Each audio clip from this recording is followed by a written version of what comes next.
Does it make sense that the black race is the poorest race in the world, but our churches are raking in millions and millions and millions every Sunday? Does it make sense that Africans are the only people who worship a God that doesn't even look like them? Does it make sense to say that there's no problem with religion, but the only problem comes in with the presentation of religion to the African mind? Peace and blessings, everybody. I go by the name Sensical Sense. Welcome to Does It Make Sense, the show that inspires you to think. And today we are looking at religion.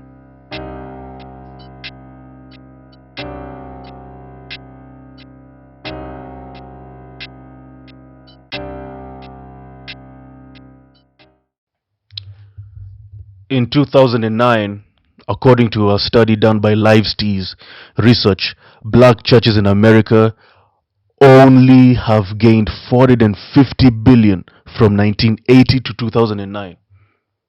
450 billion from 1980 to 2009. Black churches in America. Now here's the thing. That means that this black church gains $14 billion a year. $14 billion a year. Black churches. If this fact is true, it gets $1.1 billion a month and $250 million every Sunday. Listen to me. We are unemployed. We are we're the least entrepreneurial people in the world. But black churches in America, wait, 250 million a Sunday.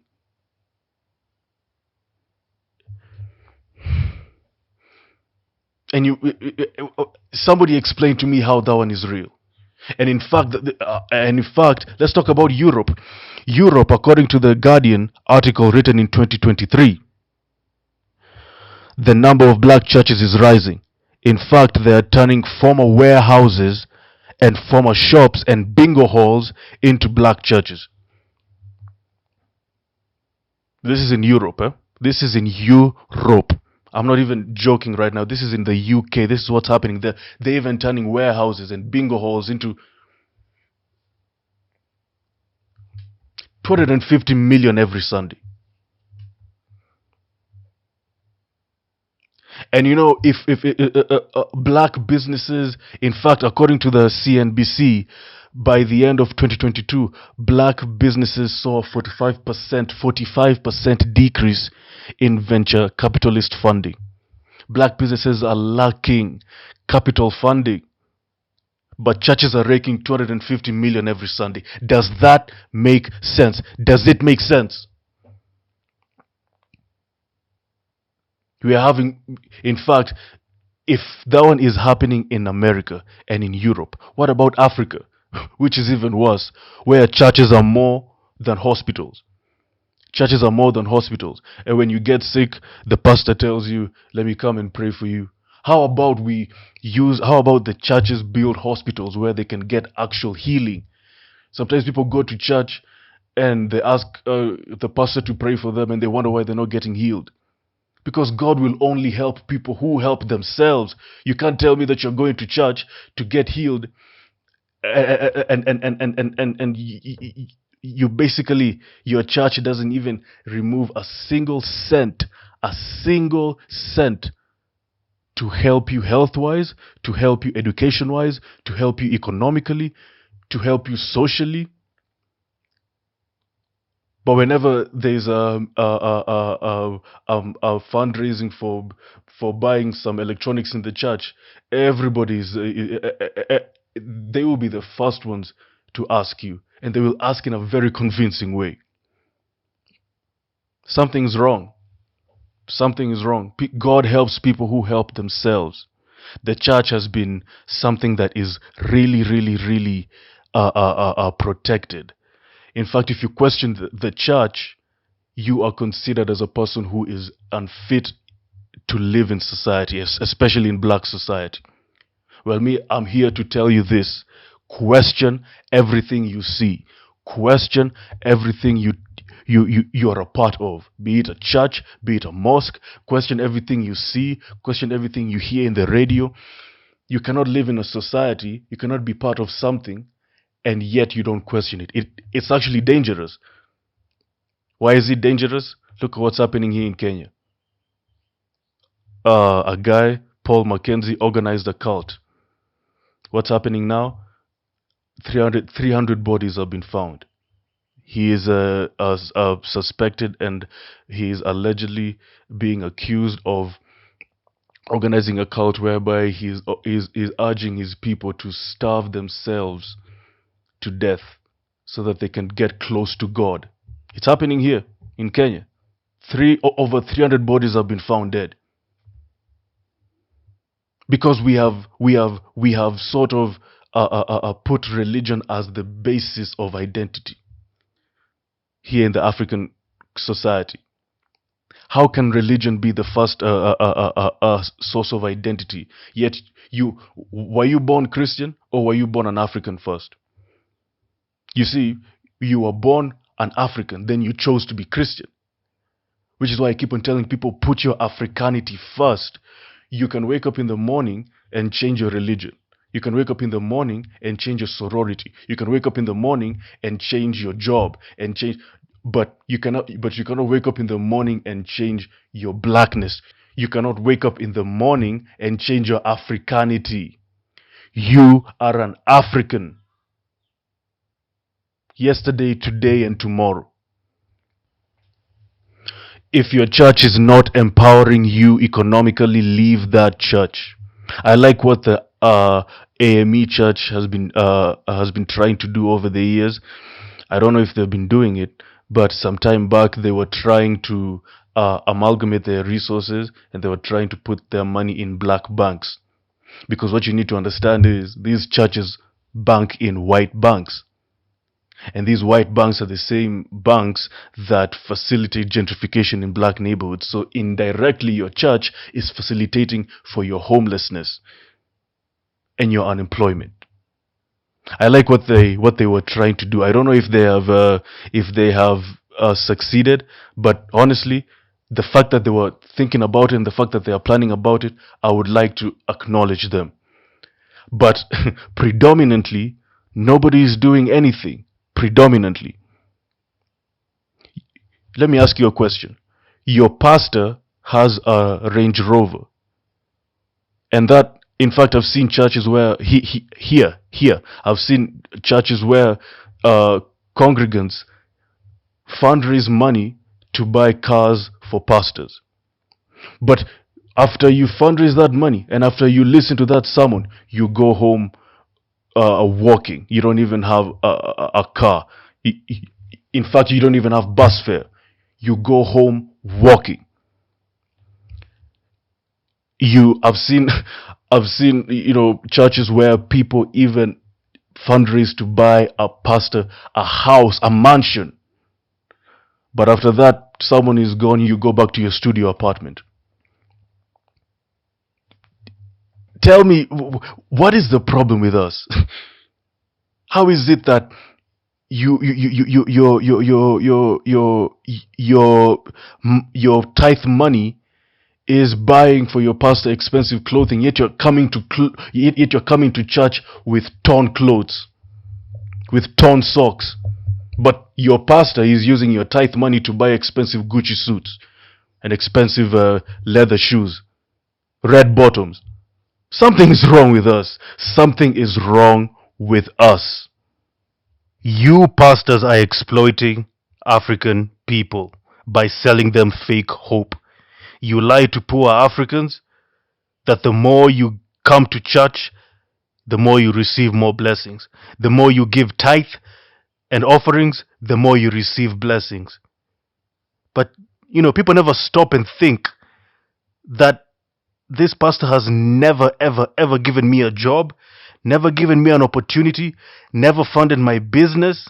He keeps on telling me to give more, and then the more I give, the more I'll receive. While the more I give, the more I receive more poverty. The more I give, the more I receive more stress, more depression. due to my poverty. But the more I give, the more he receives new watches, new cars, new shoes. So the more I give, the more he receives blessings, not the more I receive blessings. If your church is not funding black businesses, don't come back to that church. Because there's no way a church can be saying that they're for the people, that they're here for the restoration of faith, and they're here for the goodness of the people, but they're not empowering them economically. It doesn't make sense. In fact, that the next time when a pastor tells you, "Oh, give me tithe because this money is going straight to heaven," ask him one question: how do you know this money is going straight to heaven? Do you have an account number for God? How about you tell him that? Tell him that. If he gives you account number, you make sure you give out all of your wealth and all of your assets to God. I'm sick and tired of this. I'm sick and tired of these pastors. And back in the day, the black struggle was enjoying a lot of support from the church. In fact, Dr. King was a reverend. Frederick Douglass was also a preacher. Churches were places where slaves used to hide when they were running away from the slave master. Even in South Africa, people like Bishop Tutu was helping in fighting apartheid. Same as churches in African countries that were helping in fighting colonialism. So we had churches back in the day. We had churches back in the day. What happened? What happened to those churches? Let's take a look at the image of Jesus. Now, people can argue the color of Jesus all they want. I'm not going to argue. But I'm just going to tell you one fact. Does it make sense that we are the only people who worship a Jesus or a God or a deity that doesn't even look like us? You go to the Hindus, they worship who? Krishna. And actually, Krishna, the word Krishna in Sanskrit means blackness, means black.